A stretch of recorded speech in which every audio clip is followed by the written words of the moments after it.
I was also very worried about him suing me because he has a lot of lawyers and a lot of money.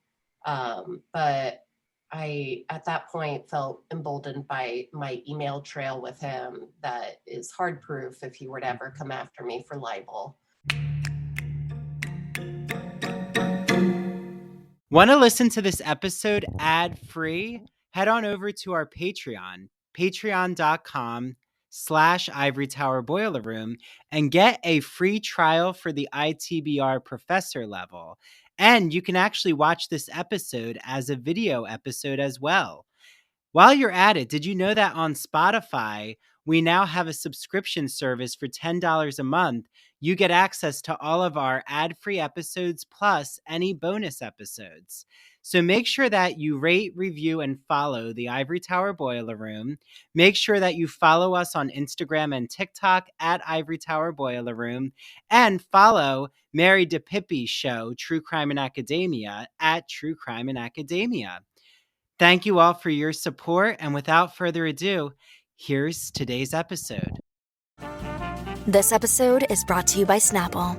Welcome to the Snapple Market Auditory Experience. Close your eyes. Imagine you're walking into your neighborhood store. You make your way to the back and reach for your favorite Snapple flavor. You can't wait. You take a sip. Whoa, that's a lot of flavor. What flavor are you holding? Now open your eyes and check out Snapple.com to find ridiculously flavorful Snapple near you. When you need mealtime inspiration, it's worth shopping Kroger, where you'll find over 30,000 mouth-watering choices that excite your inner foodie. And no matter what tasty choice you make, you'll enjoy our everyday low prices, plus extra ways to save, like digital coupons worth over $600 each week. You can also save up to $1 off per gallon at the pump with fuel points. More savings and more inspiring flavors make shopping Kroger worth it every time. Kroger, fresh for everyone. Fuel restrictions apply. What follows is an interview with Dr. Helana Darwin that discusses Dr. Darwin's experience being groomed and sexually abused. So before we have you listen to the interview, we actually want to provide a content warning about sexual abuse, grooming, explicit discussions around these topics. We've provided a lot of resources in our website piece centering Dr. Darwin's interview, so you'll see different resources about sexual abuse. Hi, this is Dr. Andrew Rimby, and when I'm not here on the podcast, I am consulting with small businesses, undergraduate students, graduate students, podcasters, and those in media. So if you're curious about the work that I've done with my consultation services, you could just type me in on Google, Ivory Tower Boiler Room, and you'll see a few reviews pop up. I've worked on college admission essays for undergraduate students. I've revamped and expanded a small business's social media marketing campaign right here in Port Jefferson, New York. And I've also worked on a graduate student's thesis for her physician assistant program. So if you want to seek me out or inquire about my consultation services, just email me. That's the easiest way to reach me at ivorytowerboilerroom@gmail.com. That's easy to remember. And 'tis the season for college admission essays, both undergraduate and graduate, thesis writing, dissertation writing. Do you want to create a podcast and you don't know where to begin? Media work, how to open a TikTok, how to start creating videos on TikTok, what to do with your Instagram. All of that I have done. So just reach out to me. If there's anything I'm not comfortable answering, I'll let you know. So you don't need to be nervous about, boundaries in that regard. And yeah, I'm happy to keep it focused on like critiques of institutional complicity and abuse of graduate students, and interpersonal dynamics that contribute towards it. Okay, cool. Right there. Well, we're with Dr. Helana Darwin. So thank you, Helana, for your time. So you just mentioned about institutional complicity. So maybe, how do you unpack that? Sure. Yeah, so thank you for having me on. I am in the process of writing a book based on my experiences of sexual abuse within the university setting during graduate school. And I'm hoping that not only will the book provide a really in-depth, vulnerable, thick description of the deterioration of mental health in those situations and the very subtle dynamics that lead to students being vulnerable to that type of abuse.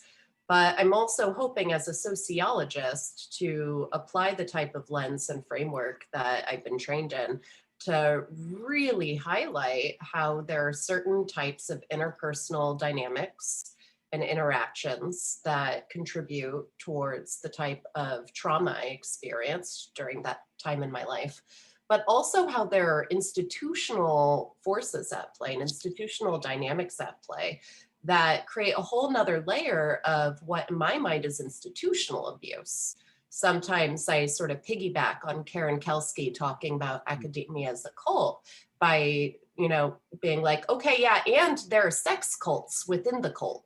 Like there are people who are very actively involved in grooming and sexually abusing graduate students, and lots of bystanders who suspect this is happening and do nothing, and lots of red tape that's in place to protect these people and keep the victims silent or push the victims out so they don't even stick around and walk away instead. And so that is sort of like my soapbox now that I've graduated, and something that I feel really strongly about talking about because I'm able to, and because there's so many people who are currently in this situation, many of whom are under NDAs that they were forced into signing, and really struggling with feeling disempowered and unable to process their trauma because of giving their voices away, who sometimes talk to me in my DMs on Twitter. And there's so much pain and so much need for support that isn't being offered. And I would just ask, because this would help me too, now that everyone who listens knows my own trauma journey. Like, I've talked openly about therapy, but like, what would your advice be, Helana, for, it's hard to just say how to thrive, but how to make sure you're in an environment where you're feeling comforted? Like, what does your healing journey look like? That's complicated. I mean, in the moment, what I really needed was a place to scream. And I remember calling the music department at Stony Brook and asking if there was a soundproof room because I felt like I didn't have anywhere I could go scream. If I screamed in a house or in an office building, people would be alarmed and think someone was getting murdered and send the cops. If I went deep into the woods and screamed, again, someone might think someone's being murdered and be alarmed by that. And just the lack of anywhere to really just feel the despair and how overwhelmed I was, and the anger that I wasn't really able to process because I had to keep my abuser liking me in order to get funding from him and a good letter of recommendation from him years down the road.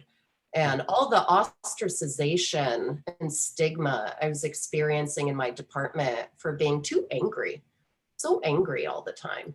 And so I wasn't able to process how extremely valid and extreme my feelings were.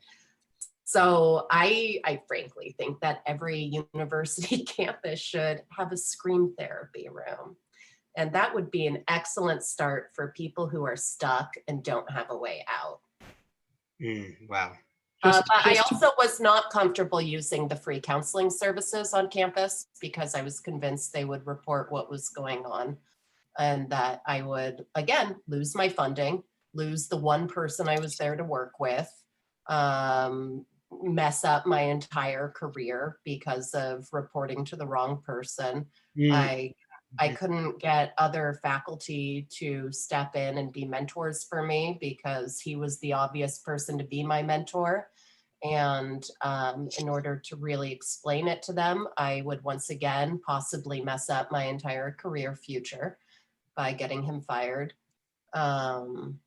So I didn't have any access to help, to mental health help, to other mentorship to get me out of being utterly dependent on him emotionally, professionally, financially. And I did, in fact, meet with the president of ASA at one point to ask if there was any sort of safety net in place, any sort of like underground, American Sociological Association. The national organization for our discipline. Yeah, you're big. It's like our MLA. Yeah. To be like, is there any way to help people get out of these situations without alerting their abusers to the fact that they've spoken? Like, is there any way I could transfer to a different program, to a different school in my area without having to like uproot my family or lose credits and further be punished, like further victimized by the fact that this happened to me?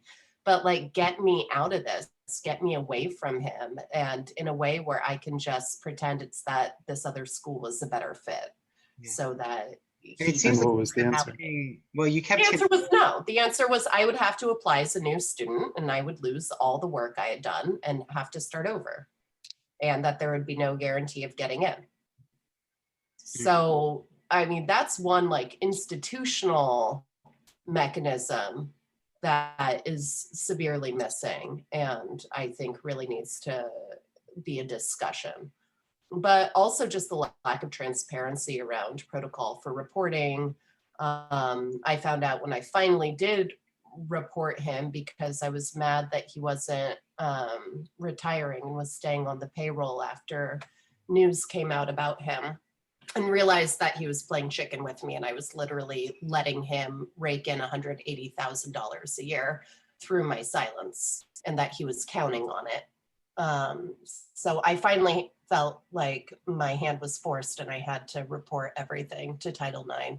And he caught wind of it because I wasn't very stealthy about the fact that I was doing that. I was so mad at him and wanted him to quit.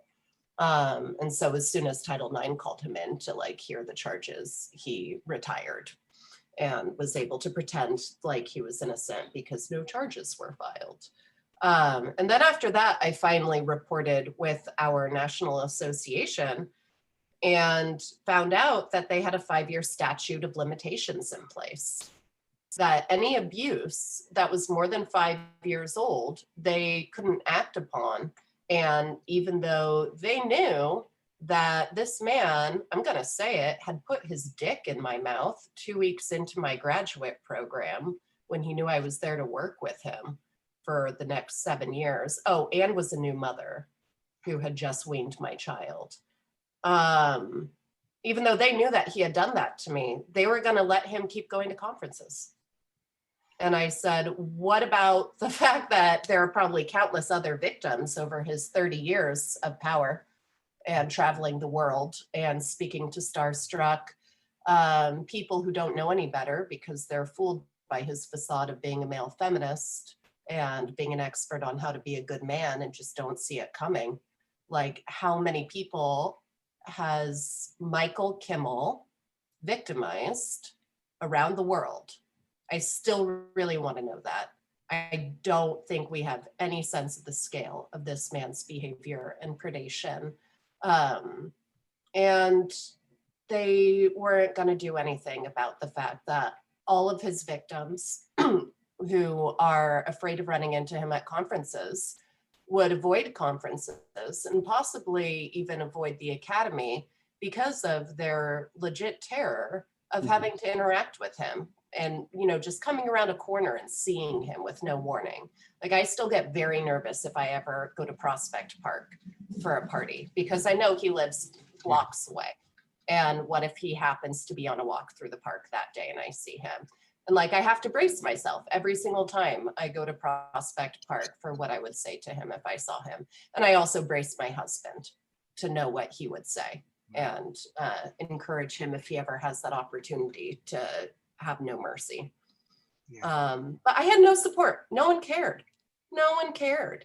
Even when I came out on social media about it recently in my happy birthday message to him for his 70th birthday, which made its rounds. Helana? Huh? What day, what month was that? Do you remember? Oh God, when was that? Whew, I don't know. Maybe just February, I want to say. February or March. Is that when everyone finally, like the public or those who follow you, knew that you had come forward? Was that the moment?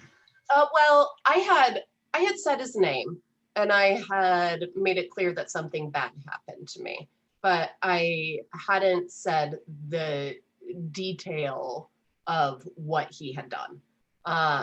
In part because I was still trying to keep the door open to becoming a professor and didn't want the scandal of the specifics out there or the victim blaming to be out there for all the trolls who would say that I wanted it or whatever.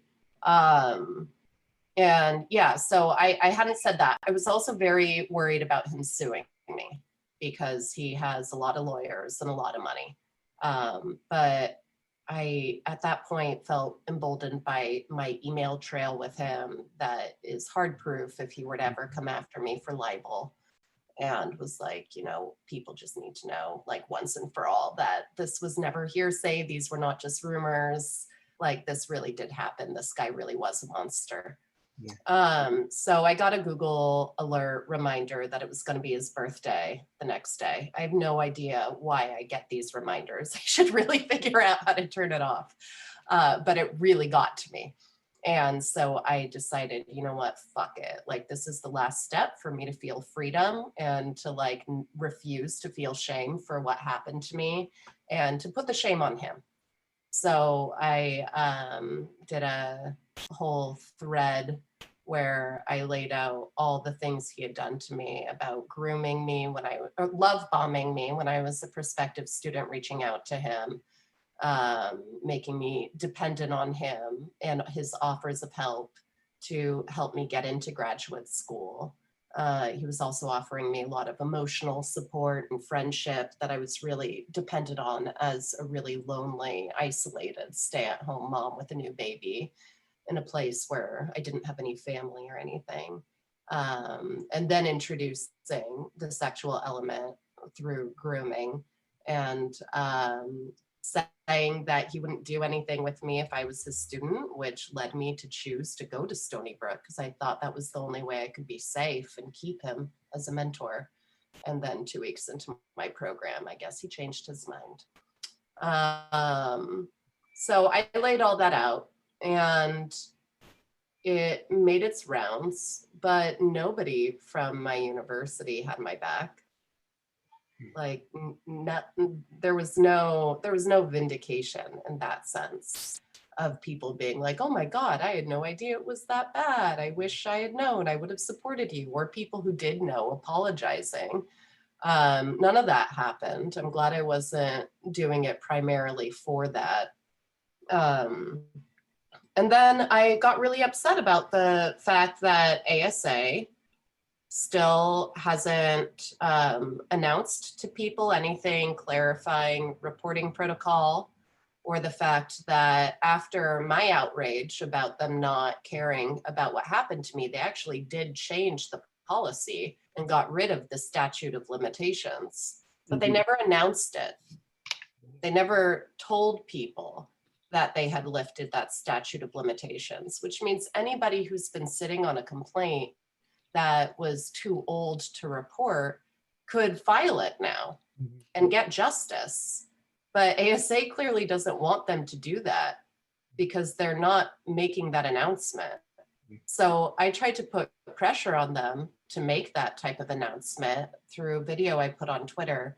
It wound up being viewed 8,000 times notionally among academics and sociologists specifically, and calling on ASA to, first of all, apologize to victims it has silenced through this misguided statute of limitations and clarify its protocol.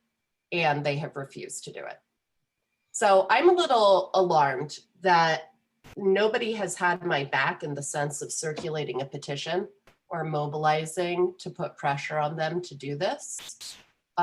Because it's not just me. It's not about a popularity contest. How many friends do I have who would have my back? What about all the victims? What about the popular cultural traction Me Too allegedly has? I'm not seeing that make any sort of actual structural institutional change in the way that that change has to happen in order to protect future graduate students and junior faculty from this type of sexual abuse from their superiors. Like, it's no surprise to me that ASA is not doing what I'm asking them to do. They're obviously protecting themselves. I'm sure tons of people on the board have committed this type of sexual abuse more than 5 years ago and don't want it reported. Like, it's not confusing to me that they're staying silent. But the fact that all of these sociologists who allegedly care about social justice are like missing the opportunity or refusing to act on the opportunity to make accountability happen is pretty baffling to me. Like, even within feminist sociology, I apparently am so unpopular and such a pariah. I was dying. I was struggling with suicidal ideation. I was barely holding on. Yeah, I probably wasn't very fun to hang out with. But the fact that all these other victims are being punished for that along with me through this refusal to show any sort of solidarity is really just appalling. Yeah. Well, and our listeners have heard Shruti, who is in women's gender sexuality studies. Yeah, I know Shruti. You know Shruti very well, yeah. And Shruti changed the committee because there was someone on her committee who's accused of sexual harassment, and mom was the word from, and it's not like I want to air this out, but it's out there because there hasn't been institutional support and rallying, just like with you, Helana, that, you know, and the faculty do say, report if something has happened to you. Like, we want you to report your Me Too claims, but then what happens once all of that is aired and the silence is so thick on the campus? They do nothing. And it's beyond that. So I was pressured to report before I felt safe doing so. And when it was very directly against my best interests professionally to do so by people in women and gender studies, by feminists. They wanted me to sacrifice myself to the cause, to some sort of cause. They had no concern for my safety or well-being whatsoever.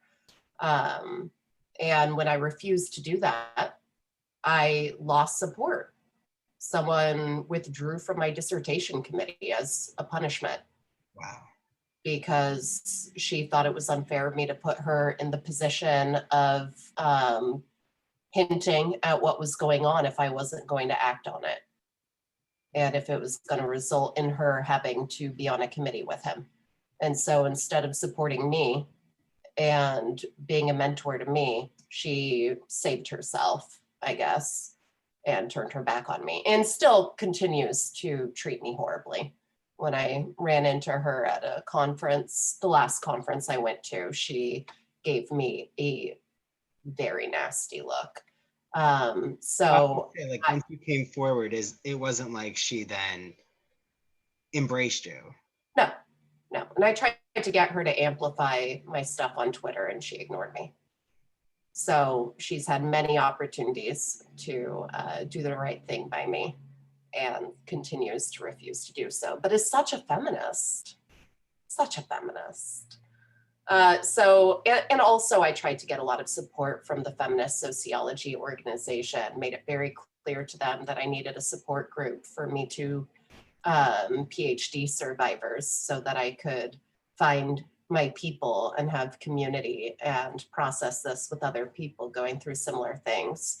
And they were too worried about institutional liability and refused to give me space to do it. They refused to even let me do a themed dinner for it on one night of the conference where people could sign up to host themed dinners of any topic they wanted to be the center of conversation. So I was actively denied the support that I explicitly asked for by the feminist So you wanted a themed dinner where the topic of conversation would be Me Too in university. Me Too PhD stuff, yeah. And where we could support each other. Which sounds like a desperately needed conversation. Yeah. I mean, not to be redundant. I mean, that's what you've been saying. Right. Yeah. But they were too worried about getting in trouble as an institution if somebody got triggered or whatever. So because of being concerned about themselves, they denied me the help I needed. Yeah. Well, and this is the bureaucracy of, right, how the university functions as a type of almost Fortune 500 company where they care so much more about lawsuits and but like you're saying, Helana, there's also the capitalizing on feminist issues and teaching that pedagogically, but is it actually happening in practice? And the answer is it's not happening in the Absolutely not. Absolutely not. But also, I mean, we have to look at things like how mandatory reporting resulted in me being terrified into silence and isolation and prolonged dependence on my abuser because I couldn't tell anyone out of fear that they would report it and I would lose the one person who was helping me with my research and gonna write me a letter of recommendation and give me my funding. Also the financial dependence factor that I keep talking about of like these big scholars are the ones who you get your funding lines through. They have a lot of power. And with that power comes fear from the people they're abusing about what reporting them would mean for them and, you know, their families and like whatever it means to have that funding coming through that person. And also just the system where the big names, those letters of recommendation mean so much on the job market that they know that. These big name people know that they have that kind of power and they're able to get away with this stuff because of knowing that their victims want to keep them happy and keep them liking them so that they'll write them a nice letter eventually. Yeah. Well, so there are all these different institutional layers that are enabling this system to stay in place and to keep happening, and nobody's doing anything about it. Do you think, I keep thinking about this idea of democratizing the university, and I know I'm not the first to think about that because it's a very social media concept with democratizing content. But if the voice of these scholars was more democratized and there was a spreading out of even graduate students being seen as scholars, which they are, that elitism would break, the bubble would burst.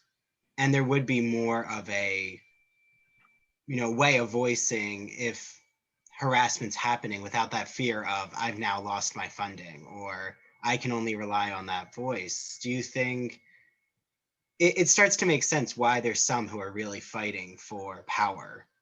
It makes sense, but institutions have ways of protecting themselves from other people, from being democratized, if you will.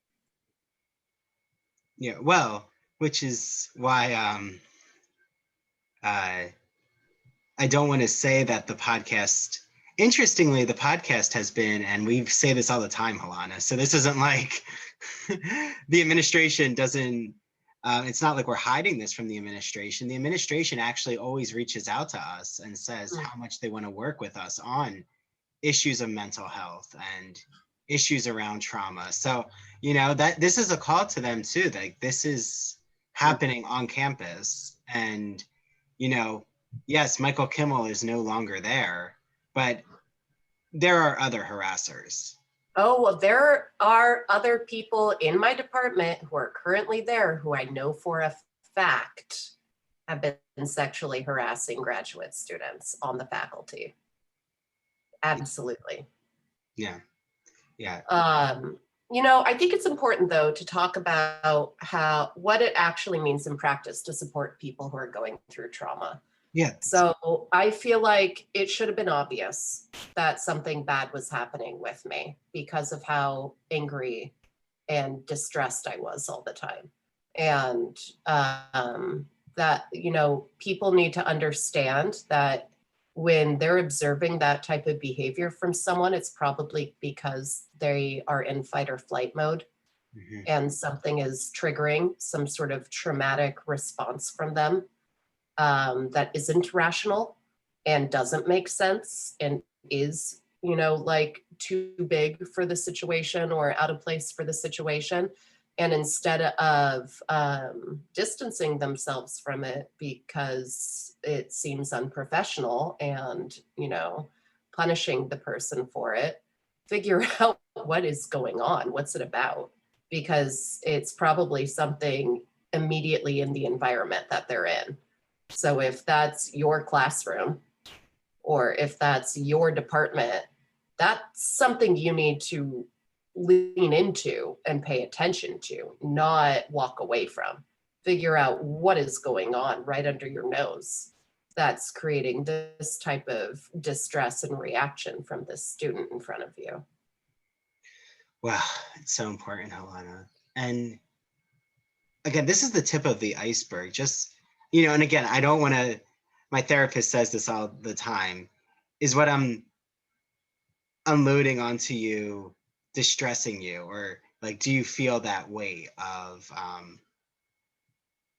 you know, how much you're changing other people's opinions and giving voice and agency? But I see that with you, Helana, that this, like you said, there's so many who've reached out to you who wish they could speak out about the abuse, the trauma they're going through.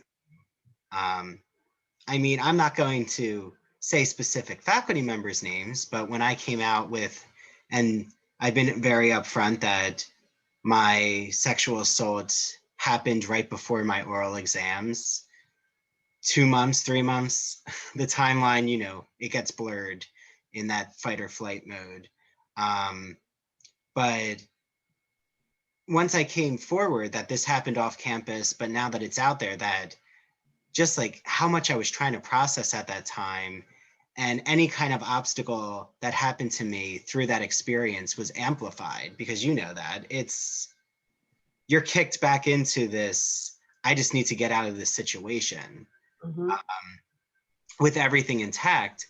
And I did have a few faculty members who did reach out and, you know, were showing support, but like as a department, there's never been a department message.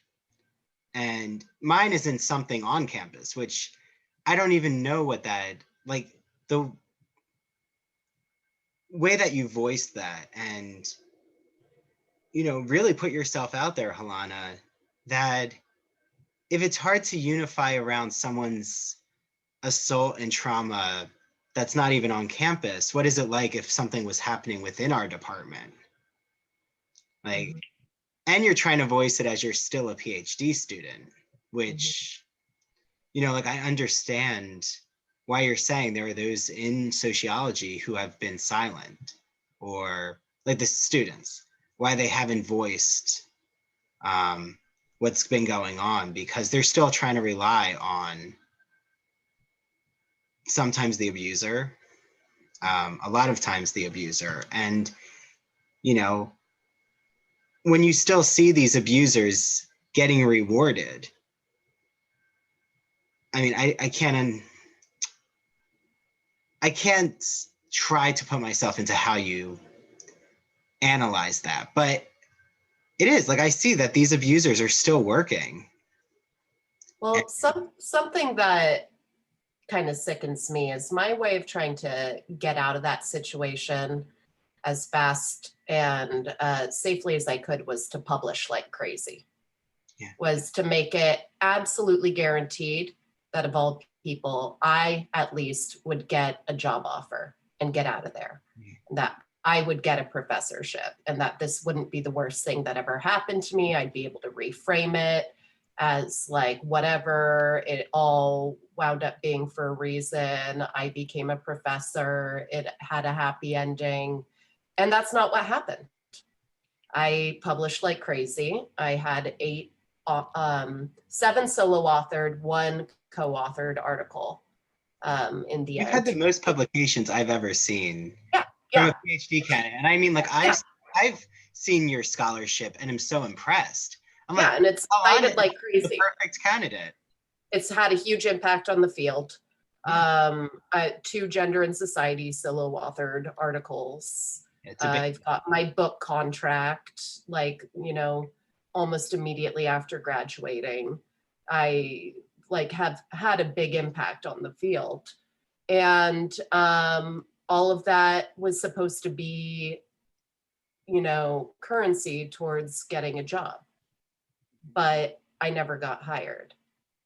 And that's not a coincidence. Mm-hmm. It's not a coincidence that I never got hired. Like, yes, it's a bad market for everyone, blah, blah, blah, blah, blah. But I saw assistant professors' CVs and mine was better as a graduate student. And yet nobody would offer me a job. So, is that because I didn't have a world famous person working his network to try to help me get a job and writing me a letter of recommendation like so many people I was going up against had? That's part of it. And I knew that I couldn't afford to lose that, and that's why I never reported him. Is it because I negatively networked throughout the years at conferences while in deep trauma, and maybe word spread that I was angry or a wild card or whatever? Yeah, that's probably part of it. And that's also something he did to me. Is it because of the lack of support I got from other people in my department, faculty, and that leading in the end to me not having anyone else who could really speak to my merits once he left, and instead just sort of had a motley assortment of people who barely knew me, who I had to rely upon for letters of recommendation? Yeah, that's part of it too. None of it was about my scholarship though.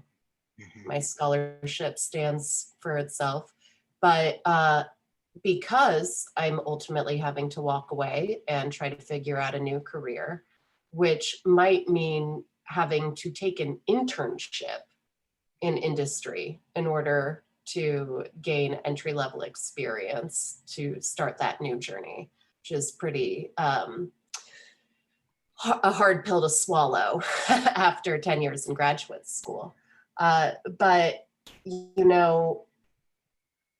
it means that all that publishing I did that was supposed to be for a reason and was supposed to give me a future was just free labor for a discipline that was abusing me and that was happy to accept my contributions theoretically and empirically to its success in the long run, but not valuing me enough to give me an invitation to stay. So that's just another layer of me feeling abused and taken advantage of and exploited by a discipline that refused to give me the justice I wanted, still refuses to issue an apology to me and other people who it put in this situation, refuses to really take a stand on anything having to do with gender violence.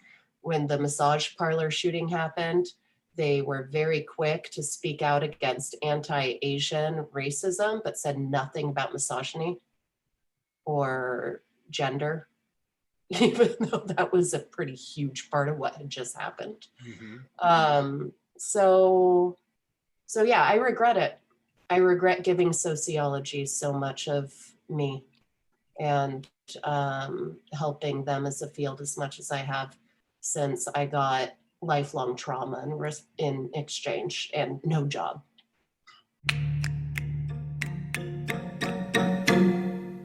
Hi, this is Dr. Andrew Rimby, and I'm really excited to talk to you all about one of our ITBR sponsors, Broadview Press.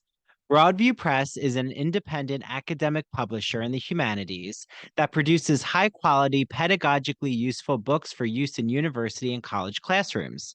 They publish mainly in English studies, writing, philosophy, and history. They are always publishing with an eye towards diversity, building a strong list of titles from women, people of color, and authors from other marginalized groups. If you haven't heard my Broadview Press interviews, you need to. Recently, I just had on Dr. Shannon Day, who talked about her book, Beyond the Binary, Thinking About Sex and Gender.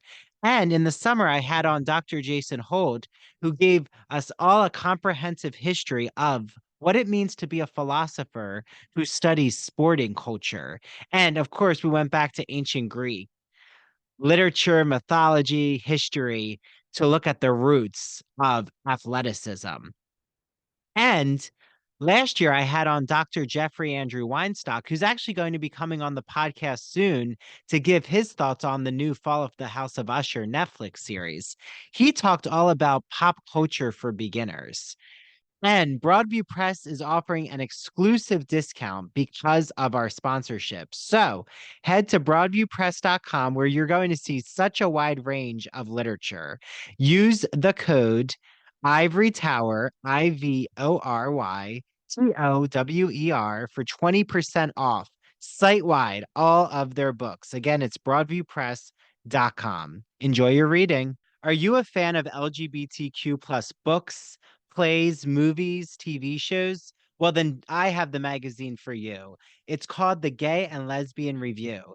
The GNLR is a bi-monthly magazine of history, culture, and politics that publishes essays in a wide range of disciplines, as well as a slew of reviews of books, plays, and movies. Each issue brings you consistently intelligent, lively, thought-provoking articles focused on a unifying theme, and it brings together the leading minds on the topic.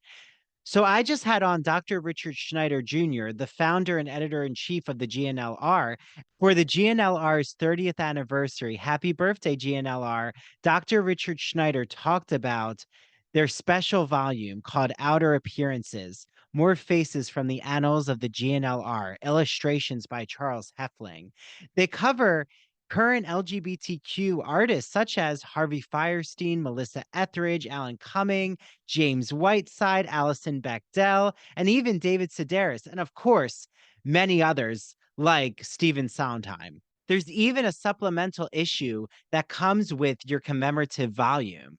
And Andrew Holleran, the writer of Dancer from the Dance, he reviews a book called Morris about E.M. Forster's Morris, written by one of our ITBR guests, David Grevin. So we can't wait for you all to experience this beautiful 30th anniversary GNLR issue. Have you heard some of my GNLR interviews, including Dr. Andrew Lear's discussion about male-male love in ancient Greek society, and Ignacio Darnad opening and blasting the closet door in the queer male art world? Well, definitely make sure you listen to them after this episode. Head to glreview.org. Make sure you subscribe to their magazine. You'll see there's a section that says subscribe at the top. Enter the promo code ITBR50. That's ITBR50 to receive 50% off. 50% off any print or digital subscription. Enjoy your reading.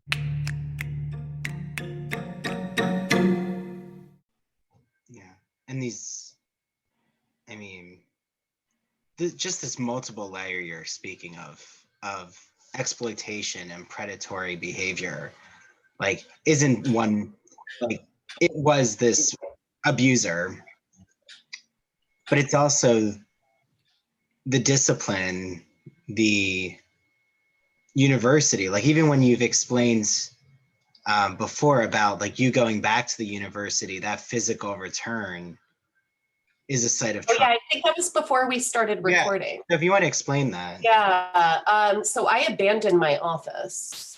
I left a poster I felt pretty sentimental about. It was my first conference I ever attended. It was a poster presentation, and I had it on the wall of my office to remind me of the beginning of my graduate school journey. I really liked that poster, but I left it. I left all of my teapots and French press and cups and God knows what else, probably a lot of things, because I cannot stomach the thought of walking into that building again. I mean, it's the site of my trauma. It's not just because of him and my memories of him there. It's because of all the hostile, cold looks I got from all the faculty for so many years who treated me so terribly because I wasn't able to perform happiness for them, and instead felt my feelings, that they were all culpable and complicit in me feeling. But it was unpleasant for them. And so they punished me for it for many, many years. And I just can't go back there. It would make me throw up. So I'm not gonna do my big cap and gown commencement. I am not gonna get any of those cherries on top at the end of this whole traumatic, terrible journey, because it's just not worth it for me and my mental health. I have to stay away from there. I don't even like looking at my diplomas. Like I have them all in front of this computer and it just makes me angry. It was such a waste. Not a waste for sociology. They benefited from my scholarship, but in terms of like what it's done for my life, I don't have a job. I'm unemployed. I have a trashed reputation. I delayed my lifelong earnings by a total of 10 years in graduate school for no reason. And I have CPTSD as a result of going many, many years being totally dependent on someone who was abusing me. Like thought I had Stockholm syndrome for a long time until I discovered the diagnostic criteria for CPTSD. I'm like, oh yeah, that's what I have. Yeah. And I think since I'm still in the whirlwind of, so like I am not faced at all with what you were faced with, Helana. So I don't want to do any kind of comparisons. Sure. But like even when I tried to bring up what's happened to Michael Kimmel and just like that this was something that has been reported on, and we'll put the links of like any time it's been reported, which, you know, it does look like there's not a lot of follow-ups. There's been a lot of silence now around like why he left, which was because of the Title IX investigation. And then eventually, like you said, he decided he'll retire before, I'm assuming it got to a point, before it got to the point where everything would be aired and solely his reputation, while he still was cashing out during those years. Again, unfortunately, I let that man collect 3 semesters of his bloated salary by not reporting sooner. Yeah. And like honestly, he should give me that money for my therapy costs for the rest of my life, since he only got it because I stayed quiet. Yeah. Well, it's a type of trauma reparation. And I think for our listeners to know, like if they don't know who he is, but just even like the people he brought to Stony Brook, like I always think about, well, how about the high profile, I forget what that committee was called, but I'm sure you know, like where Jane Fonda was on this board, this whole board he created. And I wonder, well, where are they in terms of being aligned with him? Like, have they spoken out? No. I tried to reach out to Naomi Wolf to tell her that this had been going on when she was there. and that she should distance herself from him, and that I'm sorry I wasn't able to tell her when she was one of my track paper readers. And I got an automated response from her, what's it called? Agent, saying that she didn't want to engage. Wow. Mm-hmm. I mean, So I haven't bothered reaching out to Gloria Steinem, that's for sure, who he wrote an op-ed with about sexual consent while sexually abusing me. It was that same time period. Yeah, no, I mean, but no. like, I'm so disillusioned with institutional feminism at this point because of the nature of who I was working with in this traumatic experience. They were all feminists and they were all complicit, and they all threw me under the bus and have punished me again and again and again for being too angry, for expressing myself in the wrong tone. well, to call you angry is the ultimate gaslighting. Oh, for sure. No, I mean, I've been tone policed like crazy throughout this whole experience by feminists. Yeah. And I'm glad you brought up Karen Kelsky's work, who we know through our podcast, like we'll talk back and forth on Twitter. And when she came out with that academia as a cult, like you're getting to the root of some of the toxic behavior, how it can manifest, and how you're supposed to expect a narrative that you definitely know is not what you're faced with in front of you. Mm-hmm. Like, are you going to buy this topsy-turvy universe they're trying to show you? And I do want to say, since I've made such a point of how many people have not been helpful, that Karen has been lovely. Karen has amplified anything I asked her to amplify. She actually knew before I went public. I had told her. And yeah, she's the real deal. I'm a big fan of hers. Yeah, no, she really is. And there are very few people I can say that about at this point.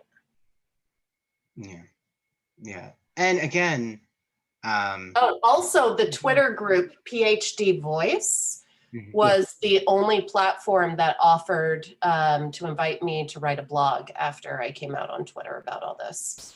They were the only organization that reached out to me, besides you guys, of course, to be like, hey, do you want to talk about this some more? So I'm a big fan of them, and everyone should follow them on Twitter because they help us too. They're incredible. Well, it's interesting though how it's all becoming its own support group in a way, like figuring. And again, I'm sure Karen, when we'll have her on eventually, which we will.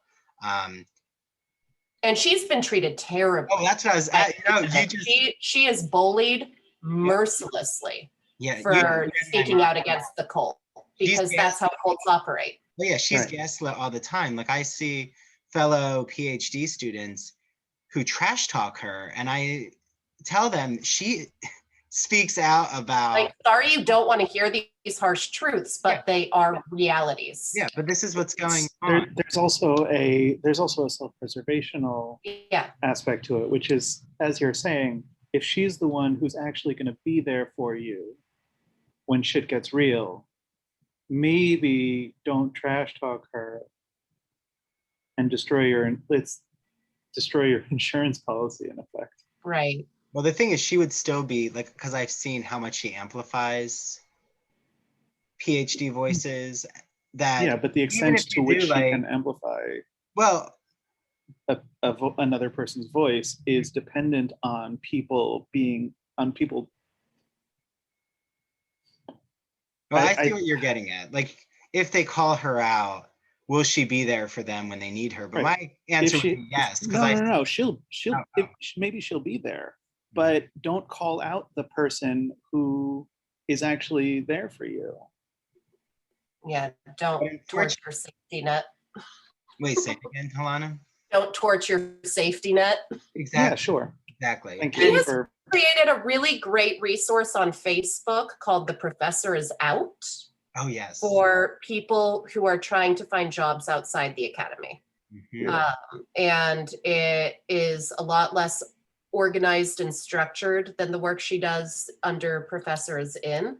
It's more just like a community of people posting, but you see a lot of stories of people who are walking away even though they got tenure, and like what their final straw was, or people who are tired of the emotional and financial abuse of adjuncting or whatever, but also people giving each other tips on like other career paths to follow.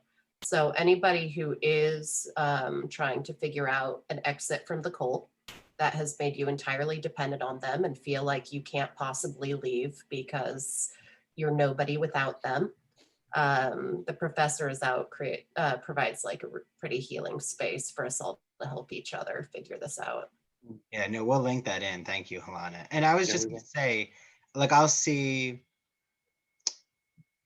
those try to call Karen a drifter, but in the way, it's the same way they tried to gaslight you, Helana, was saying, tone policing you.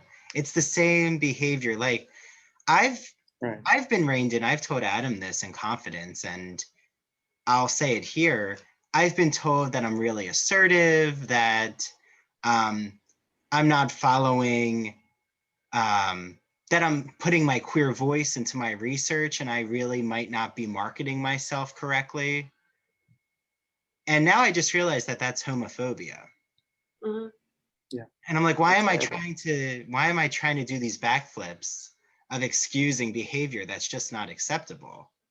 Right. The thing that comes to my mind as, I mean, my sort of issue and the reason why I just barely finished my PhD and am not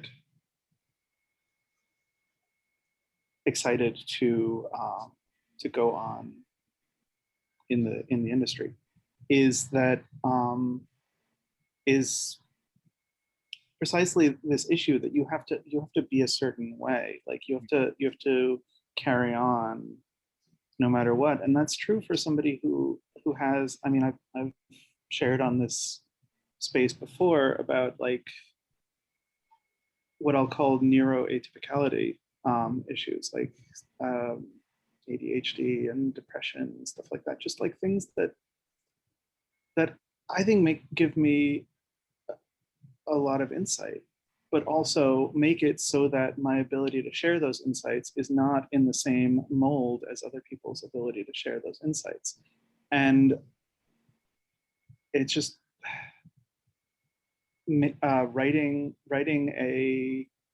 an article in the traditional mode is literal torture for me.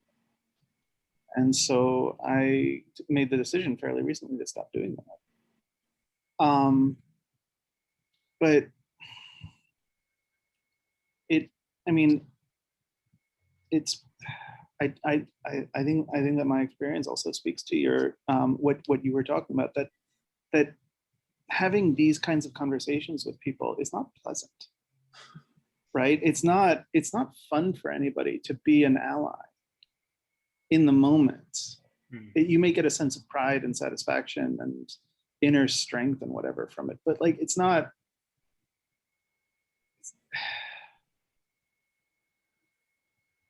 amusing. Well, you have to ask yourself, what does it mean to be an ally? So throughout the years of me being so terrified of the mandatory reporting stuff, I felt like I was gonna explode. I needed people to know what I was going through so that I wouldn't be so alone in it. And so one by one, I did tell trusted friends, including Andrew, and like brought them into an inner circle with me so that I would have people to like witness what was going on and also to talk to if I needed to, or to cry to if I needed to. That was always very hit or miss because it was also a really big ask of people to be quiet with me because I wasn't reporting him. And it wasn't in my best interest for them to report him on my behalf. And in order to be an ally to me, they had to keep quiet too. And one person felt, one one person for sure felt really victimized by me telling her. And it was because she was also there to work with him, and she was a sexual assault survivor. And knowing that about him meant that she couldn't work with him. And she was really upset that I had done that to her, which I have mixed feelings about, obviously. But I also see the truth and what her experience in that moment was. And that maybe it was selfish of me to tell her. Maybe I didn't need her to be in that inner circle with me. But you're also not expected to make right. I know, magnificently rational decisions in a matter like this. You're allowed to make mistakes. Right. Or you're allowed to do what you think is right at the time, and then decide that later that it was a mistake. But those friends who held that space with me, I don't think I would have graduated without that. If I had actually not told anyone, I would have dropped out. There's no way I would have been able to be in that space because everyone hated me. I was so vilified. So vilified. And I mean, some of it was warranted. I really did act erratic. I was in trauma. I was not a pleasant person to be around. And without an explanation, of course, people didn't want to associate with me. But I couldn't afford to give that explanation to too many people. So like I had my safe spaces. I had my couple of people in most of my classes. And that was really all I needed to like, you know, just have a few people know that like that there was a reason and that I wasn't actually some crazy person. Well, I mean, I was a little crazy. Like my mental health was deeply unraveling. And I did finally go on antidepressants at the last conference I went to when I basically had a mental breakdown and considered throwing myself in front of a car. Oh my gosh. And it was while I was pushing my baby stroller, actually. I was like, I wasn't gonna bring the stroller into the street with me, obviously. And I wasn't really gonna do it, I don't think. It was just like, the most concrete suicidal ideation I had ever had. And it scared the shit out of me, especially since it was while I was pushing a baby stroller. But I just hated myself so deeply. I hated being me. I didn't see a way out. I couldn't figure out how to stop being me. I felt totally out of control of my emotions. I felt so angry all the time. And I knew I was fucking up in my networking with people at that conference because I couldn't just get a fucking handle of my emotions and chill and just like be pleasant to be around, and was being a bitch during Q&As to people and just like really making a mess of things, drinking way too much at the receptions, and realized like, oh, if I'm at a point where I feel so hopeless and am despairing so much about being stuck in me, being me, then it's finally time to go on meds. I had put off going on meds because I was so scared of it changing me and of losing who I was and not knowing what it would be like to have my brain chemistry altered. And just like really, really, really scared that it would be in a way like committing suicide, that it would be killing a part of who I was. But here I was literally considering suicide. And I'm like, okay, well then I have nothing to lose at this point. It's time to go on meds. Yeah. Because that's my way out. And I'm so glad I did that. I'm so glad. It's the best decision I've ever made in my life. And it was like 5 months before the pandemic started. So I thankfully went into the pandemic with my brain chemistry already like more normal and under control and not as prone to depression and anxiety. So that was good, because having all this time to ruminate would have been very debilitating if my anxiety was spiraling without some medical intervention. Shit. I want to speak to that for a moment, sure. Which is that I've had the same fear that like if I go into therapy or if I take meds, or it really is like it's a natural response to feeling out of control. That like, at least I know that there's this like sense of self at the center of this, that I know who that is. And everything else is a maelstrom. But this part of me is constant. And thankfully, I don't think that's true anymore. What I've realized is that I barely recognize myself from a few years ago. I barely recognize myself from college, right?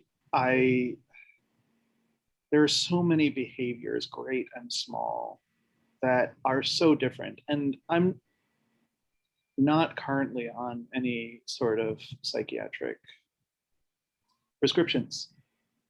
So what I'm talking about is just the natural drift of a person from childhood to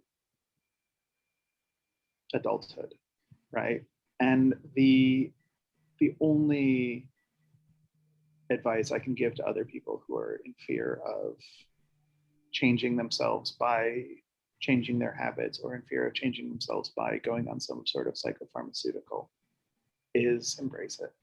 Because who you are,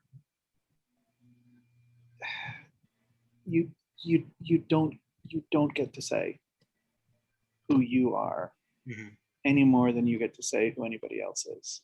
Exactly. I wish it were something that you could control, but it's just not. Yeah. What you can do is accept yourself for who you are. Well, and so for me, I felt that too much of who I was being defined by anxiety. Yeah. And that if that was the cornerstone of my personality, the central deciding factor and who wanted to be friends with me and who didn't, driving everything in my life, if I was waking up in fear of drinking too much coffee, lest my anxiety spiral and tank my day, like if my anxiety really was getting that big and out of control and taking over my entire life, I wonder who I'm gonna be if it's under control. Like, wow, what? And so when I started meds, I'm on Lexapro, well, the generic escitalopram. The first thing that I noticed was that my brain was still. Like I went for a 10-minute walk and didn't have a single thought, and was like, whoa, wait a minute. That means like all the thoughts that were constantly worrying in my head were all anxiety driven. It was just ruminating all the time. And with the anxiety under control, I have the opportunity to like rebuild who I am. What do I think about when I'm walking through the woods? Like, what do I want to think about? Do I want to think, or would I prefer mindfulness and like a Zen meditation type of moment and like embracing the stillness? And I mean, I was like riding a high for a few months when I started meds, because it was just such a stark contrast to how existing in my brain had been. And it just was phenomenal. And of course, over time, it's become more normalized. And of course, some anxiety still exists, and I have thoughts.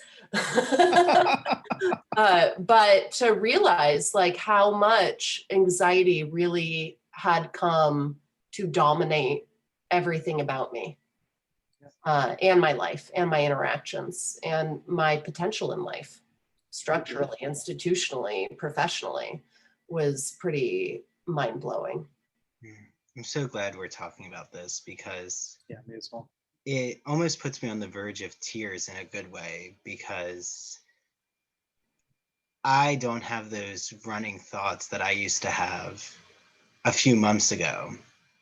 Like for me, I reached this point where I actually had a suicidal ideation in February, and just felt all of this understanding how much the trauma from my experience was affecting me. And I had just kept trying to push the suitcase down. Like, no, I'll put more clothes in it. It'll be okay. It's going to be okay. And then realizing, why am I so upset with myself? Like, why do I not want to continue being? And that scared me so much that it was then that I reached out for a therapist. And through the therapist, realizing like I've been working on my anxiety, and I always say this to other survivors. It's not like I've gone back to what it was like before the experience, to that Andrew, but it's definitely an Andrew that I'm really excited exists, who's energized, and who I found my voice again.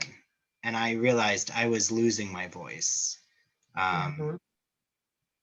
So, yeah. Thanks for sharing that. Well, it's really scary. And it's also important to understand when talking about suicidal ideation that there's a difference between passive suicidal ideation and active suicidal ideation. So passive suicidal ideation is when you have moments of feeling like you wouldn't mind not existing anymore.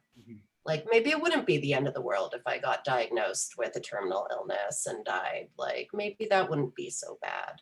Yeah. Or, you know, just like not being particularly invested in living, like not really having that survival impulse. That's passive suicidal ideation. It's very different than like creating a plan.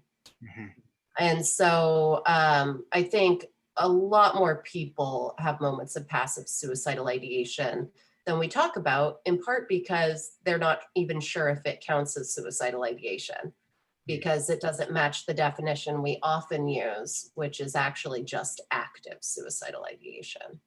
So yeah, just wanted to clarify that also. It's so important. And why, you know, we're wrapping up now, but I will always thank you, Helana, for being someone in the seminars, because Helana and I were in one seminar, maybe two, I'm trying to remember, but definitely one seminar I remember really vividly, because we would sit near each other, and immediately I saw the authenticity of your voice, and that I remember we spoke up about Jewish families or something about being culturally Jewish. And I remember there was some pushback in that seminar, and just knowing that there was like an ally to talk to about that meant a lot, Helana, and also that I didn't have to try to hide parts of myself. So I've looked at you a lot as an anchor, and I hope that that doesn't feel like a strong weight, but like even when you came forward, like you've acted in a way as a mentor to me with opening up about trauma. So for that, I thank you a lot. Yeah, I mean, I'm not a positive vibes only type of person. Like, come as you are. I'd much rather you come as you are than come as some weird, sanitized, artificial version of yourself. That's boring. But also, I just want to say in terms of like figuring out who you are after sexual trauma, which you were talking about, Andrew, I have been having the time of my life on Instagram. And I just want to talk about this for a second. Yeah, please. So being a pretty girl in the academy is a stigma. It discredits you academically. It makes it less likely that people will look at you as a viable hire as a professor. People take you less seriously. And if you are a pretty girl in the academy, the only way to make sure that doesn't hurt your career is to at least act like you don't know it. And or like do whatever you can to tone it down, to not flaunt it, whatever, because, you know, you should at least be oblivious to it in order to like not have that kind of stigma and discrediting whatever. And then to have the additional layer of people whispering or even knowing that something sexual happened with a professor, and to have the like constant looming threat of victim blaming and slut shaming there as well. I have been so separated from like any sort of celebrating my beauty, enjoying being sexy, any of that. for such a long time. And I finally like came up for air, graduated, realized I need to figure out a whole different career path anyway, that like this whole chapter is over, and realized, oh shit, I'm already 34. Academia just took the best, sexiest, like cute girl on the internet years from me. And I only have a few years left to really enjoy this before it's going to become socially awkward because I've aged out. So I am just having so much fun in terms of my healing journey, being like, yes, queen, I am a sexy bitch, and posting thirst traps and like just having so much fun doing it. And part of it is a fuck you to all the incel men in sociology who love to trash talk me on their little website where they obsess over me and like my husband and all sorts of weird shit. And like including rape threats about me. Like, okay, you know what? I'm sorry you all think I'm hot and don't know what to do with it. That's your problem. I'm not going to take that on me. I'm going to be over here like dancing around in skimpy clothes, enjoying being sexy because I get to do that. It's my body. It's my sexuality. Michael Kimmel doesn't get to take that from me. These asshole men in sociology don't get to take that from me. Even the occasional disrespectful person in my DMs. Most of them are respectful, I'll have you know. But even the occasional disrespectful person doesn't get to take that from me. I get to enjoy my skin. Yeah. And I'm so, so thankful that you share that with the Instagram community. I'm under your feral housewife PhD. Oh, I love it. Anyone wants to support my thirst trap journey. Feral housewife is hilarious. And well, I've been talking it up among these offline conversations, but soon my men's romper set will arrive. So I'm ready to be walking on. Yes. Oh yeah, I'm embracing my, gay sexuality. Yeah, feel good about yourself. You only get one body. Exactly. And I think a lot of that confidence I had about my looks and how I loved just being authentic really did feel like it was taken from me. Yes. From the gaslighting that I had that night that I had received from this abuser. And now I'm like, wait, I'm in charge of my body and I'm in charge of how I want to feel confident. So I'm so glad you said that, Helana. And wow, there's a lot here. I know we're going to return with you again when you have Redoing Gender. Oh, yes. I'll come on to talk about my forthcoming book when it's actually more of a reality. Right now, I need to figure out how to get past my smooth brain from the pandemic. All the nice little complex nooks and crannies of my brain have smoothed out from too much binge TV watching and gin and tonics. But eventually I will finish it and it'll feel like it's time to start promoting it. But it's about non-binary people. It's based on my virtual ethnography and symbolic interaction, doing gender beyond the binary, which has been cited a ton, and I'm so grateful for that. But this is the follow-up to that virtual ethnography, which was my interview study that I did with 47 people. So this is the book based on those interviews about the labor of non-binary gender outness and how that has really helped push our society towards a place of embracing gender diversity more. Wonderful. Well, soon to come a book launch. Fabulous. Who knows? Hopefully the podcast, we'll see. It'll be in its next chapter, but you're always welcome, Helana, to come back and if anybody is going through the type of experience that I went through, I am so sorry that there isn't an organized support group for us yet. I really, really, really want to make that happen. But for now, you are welcome to find me if you just need a friend. I'm not a licensed professional. I am not a therapist, but I am somebody who has lived through it and survived and somehow didn't even drop out and like got my PhD. And it was hell. And I don't wish it upon anybody. But if you are in that space, you can reach out to me. I'm on Twitter. I'm on Instagram. I'm very easy to find. I have a website. Everything is just my name. Well, except Instagram, where I'm Feral Housewife, PhD. But on Twitter, it's just my name, Helana Darwin. The trick is you have to spell my name right. I'm not Helena. I'm Helana. It's Helana. And then Darwin, as in Charles Darwin, who I am related to. Yeah. So just remember my name and you can find me and I will be your friend. Yeah, we'll include Helana's links in the episode so you can easily find it. So thank you again, Helana. And we'll see you. Oh, I think Adam was going to say something, but well, go ahead. I will say that one of the things that I do like about having you on the episode, we actually did we recorded last week, and our listeners will hear that soon. Another person who flamed out of their or is in the process of flaming out of their academic life. When people put that trust in you, that's a good feeling. I want to amend what I said earlier, right? Being there with a person and having the tough conversations can be exhausting. Not can be. If it's not exhausting, you're not doing it right. Right? It's exhausting. It's sad. It's frustrating because obviously you're taking some of the other person's.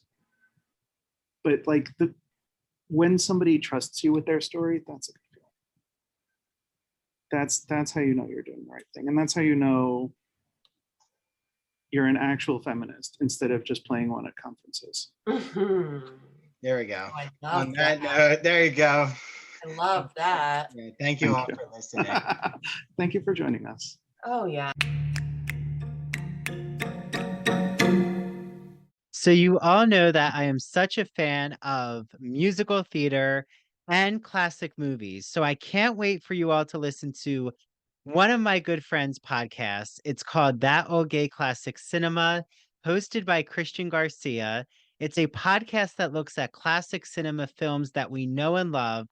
And he was inspired by Turner Classic Movies and The Great Movie Ride. Remember that amazing ride where the Wicked Witch of the West rose up in a burst of flame in Disney? That was one of my favorite rides. I'm so sad it closed. So while looking at classic films, Christian is so excited to look at it with a queer lens.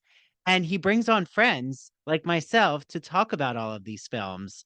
I was on the first episode when we discussed The Sound of Music. I've been on an episode of Alfred Hitchcock's Vertigo. He just released an episode about the Philadelphia Story. He's done Meet Me in St. Louis, Sweet Charity, Psycho, Mary Poppins, Hello, Dolly.